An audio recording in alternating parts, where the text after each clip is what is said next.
I got friends only wanna talk business. I got expensive, cause winning's expensive. I got expensive, cause winning's expensive. I've been winning all the war, and I've been shutting down the stars. And welcome to Put That Coffee Down, the freight sales show for closers. My name's Kevin Hill. I'm your host today, and I'm coming live from Mansfield, Texas, here at BCB Transport and BCB Live with the safety experts, Rick Larkin, President and CEO, right? Yes, sir. President and CEO of both BCB Transport and BCB Live. Yeah, BCB Live, the most expensive hobby in the country. There's no doubt about it. We're the safest station in the nation, but it is an expensive hobby. It is. It's certainly media and television is. We're here in your studio where you broadcast out every morning starting, 7 a.m. Well, we changed it up. So now we broadcast on BCB Live. We broadcast at noon. We found out there was not a lot of news going on at 7 o'clock. So True. You get up, you're like, all right, we're ready to go. We're full of energy. And, nothing's happened yet.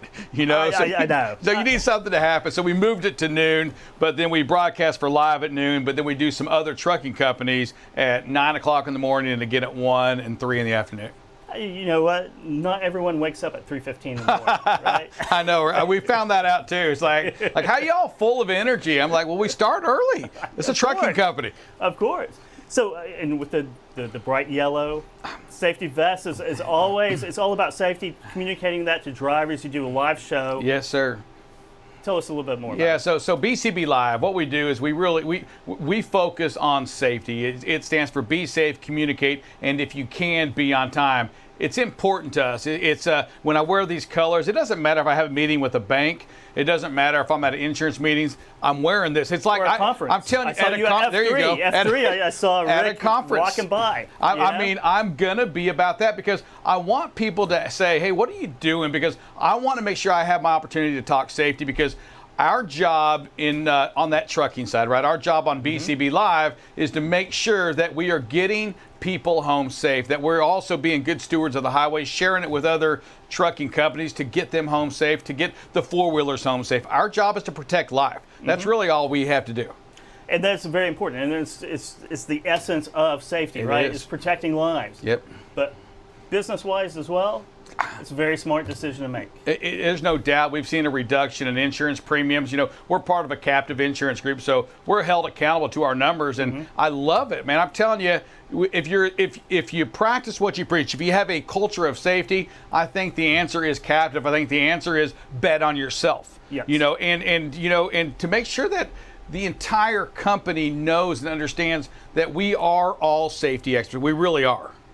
And so we have to teach that, make sure that's part of what we do. Even, I'll tell you, Kevin, you know, if we can't truck a load, if the weather's too bad for a truck, I'm going to tell you something, we won't broker it out of our brokerage either. If it's too dangerous if the roads are too bad for one of our trucks, we will not broker that same load out to another carrier because it's unsafe for them as well. You always have to do that, right? You have to. You have to think like that.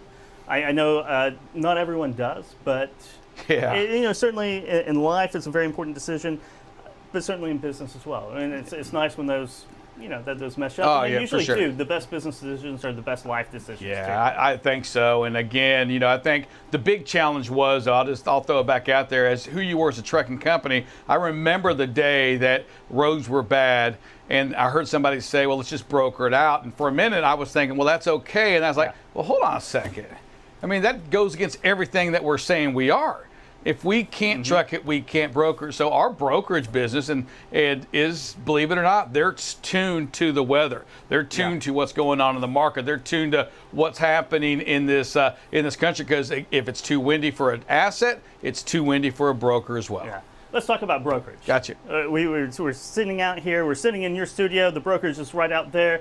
We just toured your new TV studio that you're building there in downtown Mansfield, and you showed me the space for not a new broker, or I guess it is a new broker. Yeah, we call it on the business plan it's called like spot brokerage. I don't even know. It's still brokerage on that, but for asset companies, and so we have assets and we have brokerage, and we have a decent brokerage side, $40 million of revenue on the brokerage side, but it's only with the customers that we haul with. It's not your typical broker. I mean, you walk out here and sometimes you're like, my God, is anybody alive? Where's the noise at? It's quiet, yes. Right? I always joke around. I think about Wolf of Wall Street. To me, that's what that brokerage. You're finding somebody throwing up against the wall. Where's the excitement at? Where's the noise at? But there, it's they're taking care of asset customers. It's a different mentality. But we, on that side, we don't add new customers. And so what we had to do was figure out, okay, for us to be able to do this and go after a new customer means we can't do it right here. It's not the same kind of people.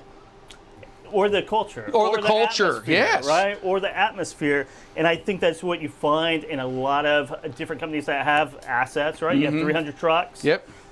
$40 million gross revenue through the brokerage in the same building. That it's hard to branch out and grow and have that different culture, find different ways to entertain hustlers. It is, and we're looking for hustlers. Let me tell you, at that new facility, we're starting it with nobody. I'm telling you, it's a brand new business. We're doing it again. We're going to start a business. We're going to start it with one broker at a time to bring in another. The brokers we're going to bring in, they're going to cold call. They're going to have to create their own book of business or come in with that book of business. I'm good either way. But it's a great opportunity for somebody to come in to make a great living, earn their money, and as we begin to grow that business, as that person begins to succeed, we're going to bring in broker 2, broker 3, broker 12, and that becomes their person that's kind of doing that dirty work, right? That tracking and tracing, that booking, that part of the business. Yep. Calling on carriers. There you go. So when we talk about, everyone always talks about buy and sell and also cradle to the grave. Yep. But there's that middle ground, what they call pods. Yep. And that kind of came out of Chattanooga, I think, a lot of times with Access America and the likes. And you see a lot of companies in Tennessee kind of doing that. And that's kind of what you're describing right here, right? The broker number 1 gets the number 2. They're scheduling, they're calling on carriers, they're doing that dirty work until they learn the market. And that's what it's really all about. You have to learn that market. Once you learn the market, that broker is going to be on the phone selling to the shippers. You're going to be taking a cut of that commission. Man, it's like you've heard the story before. I like it. I know, right? I know. Breaking it down like that it's great. It really is. Build that up. I think that what you want is somebody. Number one, the hardest thing in our industry to do is to really train somebody. Yes. I mean, it's just hard because why do I want to train somebody when they're taking my dollars and cents away? I could be on the phone doing it this way. Well, what I want to do is create, again, a great culture around training, around education, teaching them the things, what a POD is. Can we just assume somebody comes in and you mean you don't know what a POD is? ETA? How do you not know what that means? But take them in and train them how to do it. And then as you're creating success on this person, you really do, at the end of the day, I want to try to train you and get you away because I'm going to make money on your sales too. Yeah, you want to train that person, that person's your team, right? Yep. You're going to be the leader of that team, and you're going to get a cut of the business. Yep, and then I'm going to get broker number 18 coming in here, broker 20, broker 25. I believe this, and I'll ask you, so our model is created on somebody having the ability to sell about 200 loads a month. And I believe it's going to, I believe I'm giving myself 6 months per person to create that. Doable or not doable when you see things like that? 200, it's 2015 since I brokered a load. I was always doing flatbed, which is much lower volume. But 200 sounds about right. The time frame does, right? So if you come in as a freight broker in 6 months, if you're not enjoying it, you're probably not making it, or you're making enough sales, right? If you're not enjoying it, you're not making enough sales, and it's time to go find something else, whether that's voluntarily or involuntary, it doesn't really matter. After 6 months, you're either hustling, you know the grind, you're doing what you're doing, or it just all feels awkward to you, you don't really like it, and it's time for you to go out and sell something else, man. That's a good point, and I tell people all the time, man, if hearing no or not getting reply back, if that's going to hurt you, you may be in the wrong issue. Don't apply for me. I always say this right here. Eventually, you knock on enough doors, somebody's going to roll down their window and she's going to say, yes, I'd like to meet you, right?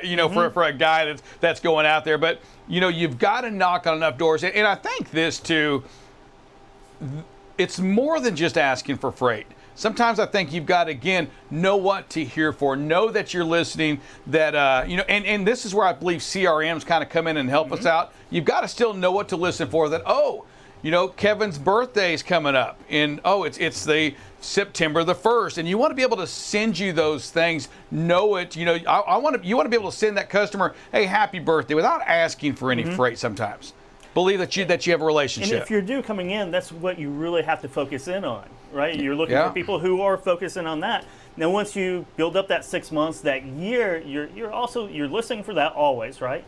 But then you're listening for buying signals, buying phrases. You're looking for that business that you're not seeing, and just a little phrase from your customer will show you, intermodal. Wait. You're talking about rail? Let's talk about intermodal, right? You're talking about, a new warehouse opening up, right? Or needing warehouse space, right? We have warehouse. I mean, so here you go. I know we're talking to me, but you've got to be able to. That takes training from day one. Yes. I mean, to everybody, the person that's your broker one. I mean, they have got to know what to hear and what to listen for, what to kind of follow up to. What ways are there out there? You tell me to help get these guys a little bit of knowledge on that. Well, there's this show right here. There you go. A little bit of a sell show, but yeah, you have to know the market, right? And I tell you what, I went through finance. Came to truck brokering, and it was the hardest industry to learn, right? Wow. Because, and this was before Freightway. Yep. So I could go on Bloomberg, I could go on Financial Times, Wall Street Journal, read and learn about M&A or whatever. In 2013 in trucking, it was hard to learn about the market except for the people around you, which sometimes that's good, sometimes that's not so good, depending on who you have around you.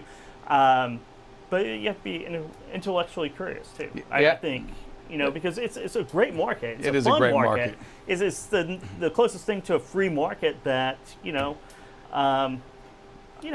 people like us can touch. No, I'm gonna agree with you, and I think I'll go into you mentioned Sonar. You think about values of tools and how you, a broker, how you, a logistics professional, can use that information to give your shipper. And again, I'm not talking about the shippers, the shippers that have the people in there that do all that, right? I'm talking about the shippers that ship out 1-2 loads a week, 5 loads a month. They don't have that knowledge base right there. For you to be able to come to them and say, hey, it looks like this market's a great market right now, expect your rates. They would love to hear, because they don't know why the rates are what they are. And a lot of those 1 or 2 or maybe 3 or 4 truckload shippers per week, they're not going to the same location. They're going to anywhere from Boise, Idaho. One customer ordered Boise to Dallas, Texas, to who knows, in North Carolina. You don't know the market. You don't know what you're doing. But imparting that knowledge, making them a partner, that's how you build that trust and take 100% of that freight. Because that's doable. That is so doable, and I tell you, that's a hard. I tell that to people, our people out here. And again, it's probably why we're going to a new one here, because they don't understand, they don't believe that side. It is possible to get 100% of that person's freight, where you are that phone call. They're calling you at 6 o'clock at night saying, hey, I got a load in 2 weeks. Can you do that? Or eventually just start sending them over to you, and you get everything, and they're trusting you that you're not going to kill them on the rates. Exactly. Right? That 6 p.m. hot load that had to go out because the manufacturing got hung up and delayed. They had to repair something, and sounds like money. I know, right? It really does. If that customer doesn't get it at this time, they're in a lot of hot water. Who are we going to call? You want to be that person. You want to be that person, and I also say this too. It's when your customer can get mad at you, when your customer can. When you've been late, and again, I say you just tell them you're running late. Don't use the broke down truck. I mean, just tell them the reason why your driver got tired. It is what it is. They got sick. Something happened. Miscommunication. They were mad at you. Something happened. Just tell them what it is, because I think, again, your customers are they going to get mad? They may get mad at you. But you know what? I tell people all the time, when your customer can get when they can call you up and you can get a good cussing out, that means they like you and they trust you. Exactly. They feel comfortable enough to take out all that anger because they got it from somebody else, and they're taking it out on you. And you know what? just take it. I mean, they trust you enough; they can do that with you. That's a really great point. I mean, a really perfect point is that, if they're really mad at you, they're never going to use it again. They're not going to cuss you out. They're just going to ghost you, basically. Right? They will ghost you on that. And I also say this and again, and I'm talking this because I'm kind of talking to our new brokers. I'm probably going to have them watch this show right here, because here's the other thing is that you got to remember is that never, ever, ever does a customer not use you for what happened last time. There's been a history before. Yes. Never did it really. They're never going to use this again because we were late this time. Well, it wasn't that load that caused them that. Mm-hmm. It was the other 15 you were late on that maybe we didn't react the right way. Maybe we didn't switch carriers. Maybe we didn't change a process in place. It's never really that one load. And I think sometimes people always gravitate to that. I'm a big believer in the root cause. Okay, well, they didn't leave you because that one load gave them 98% service. Mm-hmm. There's something else that happened. What happened? Talking through that, doing your own root cause analysis on anything you mess up on. I tell it to the people here, and I do believe it. There's nothing wrong with sucking as long as you know where you suck, because then you can fix it. It's when you don't know, that you suck somewhere, you keep doing the same thing. You do, yes. You don't know what mistake to fix, so you don't fix any mistakes, and you end up losing customers. So we have, how about competitiveness? I mean, we're in Texas, got big high schools all around. I think Noah Syndergaard's from Midlothian. Right. No, he's Mansfield. He's a Mansfield guy. Yep, right up the road here. I'm a Mets fan. All right, there you go. So you have a lot of natural athletes down here, competitive people. Yeah, a lot of, I just think competition, even in general, is what you want in here.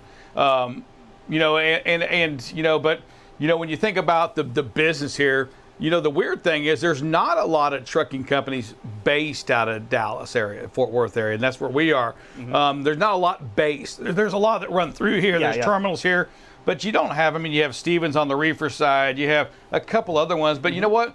BCB Transport, all of a sudden based out of Mansfield, Texas, is one of the larger carriers based out of this area. Yeah. It's kind of crazy for me to even say that and believe it, but we really are. And we have warehousing.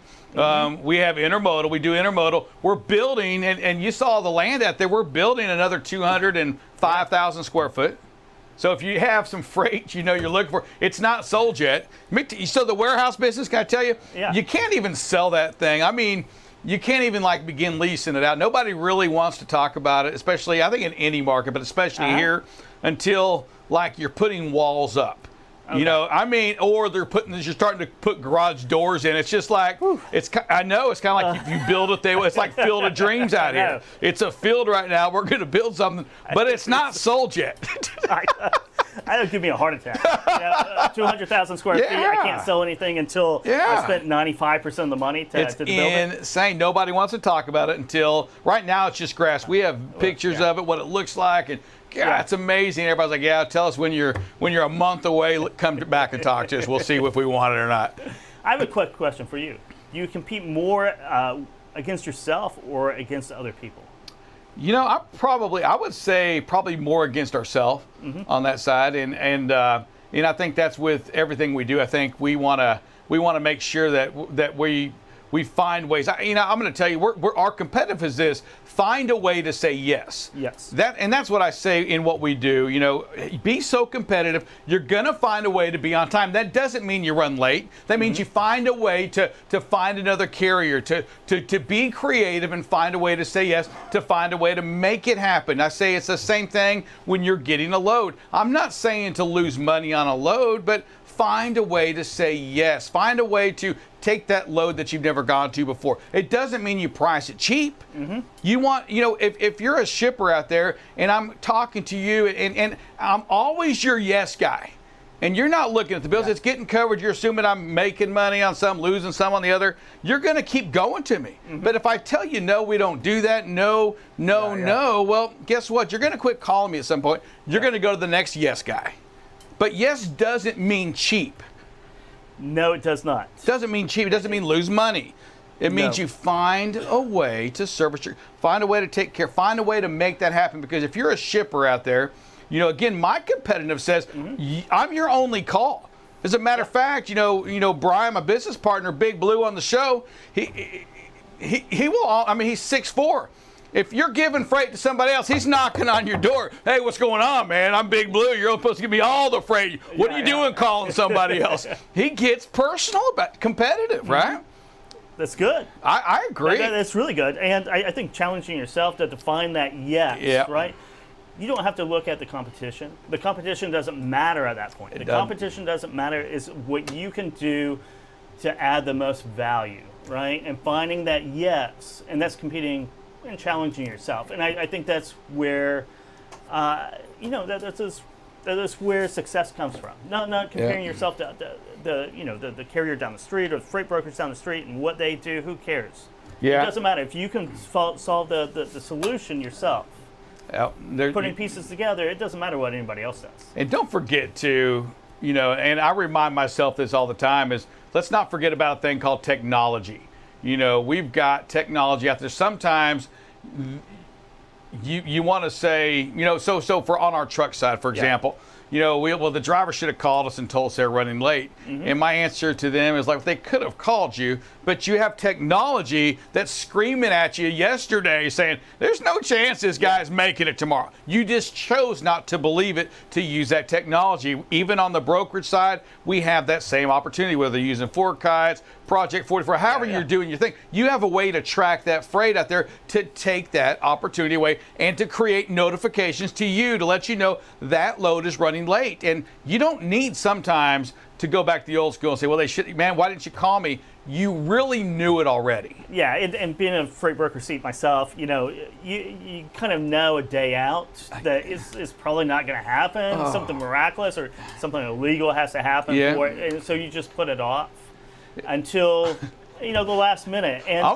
do that a couple times, and it's just like, well, that's not the right way. I'm going to ask you, because I'm going to go back, put your freight broker hat in 2015. You knew at the time you were talking to that driver that he or she wasn't going to make that. You didn't need to wait until tomorrow. You could hear it in the voice. I know, right? Yeah, you just knew. You knew it. You knew what was going to happen. You're like, well, I'll just worry about it tomorrow. That doesn't really work. Yeah, I mean, times really have changed that technology side where you can't say that. It's all electronic now. I think that one of the things, and I'm kind of go off here a little bit, but I was talking to a major shipper today and yesterday, and what they're wanting to do is go back and they want to compare the rates from 2016 all the way to current, and they want to try to find that. And what I told them is like, 2016, there was no data, man. I mean, there was just no data. It took us until electronic logs to happen before data became kind of real. And heck, Sonar Freightways was one of the first group that really got that data ready. And that was 2018. Yeah, 2018. That's when data set started. Yeah, so going back to 2016, comparing that to 2022, can't 2023, no, you can't. Yeah, I mean, you just cannot do it at all. So no, it's and I think too, it's when you can educate people like that, whether it's small shipper or large shipper. I think they come back. There's something different about these guys. I mean, how you explain the data to them, because I think everybody has somebody's got a job to make sure that load gets shipped out under the right amount of money, whatever it is. And I think it's our job as brokers, our job as logistics people, to get into here and to find a way to do it, and to do it profitably for us and economically for them. It is a fine line.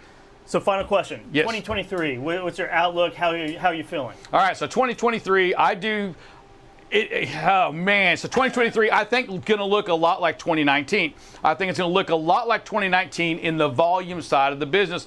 When we talk about outbound tender freight, I think we're going to hang out that 10,500 mark. It's still going to be decent amount of freight. The difference between 2019 and 2023 is the fact that large trucking companies, we couldn't go out there and buy a bunch of trucks. We're under allocation. We sold a lot of our older equipment off last year, so we can't mess the market up. It's going to be a tight market still, I believe. I think if you have contracts, you're a larger carrier, you're going to be fine. If you're living on that spot market freight, I will say you're in trouble. I just believe if you're relying on spot market freight, I don't think there's going to be a big market for that at all in 2023. I think you're going to need to go meet up or go back and be an independent contractor leased onto a company, to be out there on your own trying to do all this. fighting for those cheap rates, it's going to be tough. It is. It's going to be tough. I agree with everything you said. That's my outlook for 2023. Right. I don't know what's going to happen. I think it's going to be a lot like 2019. Something's going to happen at some point. Who knows what it is? There you go. But it's always interesting when you start talking about 2018 and kind of the rush of new capacity that came in 2020, 2021, where you're limited on everything. Yep. And by somewhat dumb luck, trucking didn't mess up those 2 years. Yeah, it was dumb luck. There's no doubt about it. We weren't that good. You just have to be put in a straitjacket so you don't screw up a good market. Oh, man, thank goodness. Thank goodness for allocation, because we couldn't jack up this market. It would have really been bad. I'm going to tell you, it would have been bad. It would have been. It would have been. Great being here. Thanks for having me come in. Thank you for coming down. Thanks for the studio tour. Great things for BCB Live and BCB Transport in 2023. That I can guarantee. Looking forward to it. And that wraps it up this episode. All right. Put that coffee down. It's down. Kev, It's down. appreciate it. You bet. I got friends only wanna talk business. I got expensive, cause winning's expensive. I got expensive, cause winning's expensive. I've been reading all the war, and I've been shutting down the stars.